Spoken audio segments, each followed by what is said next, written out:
you've helped entrepreneurs jumpstart their small business.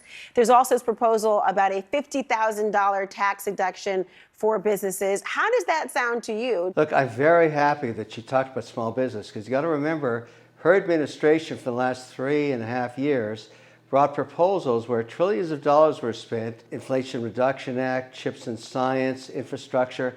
Not a single dime for small business. $2.5 trillion, zero. And she said it was 50% of jobs created. It's actually 62%. And I'm glad she woke up this morning and discovered small business.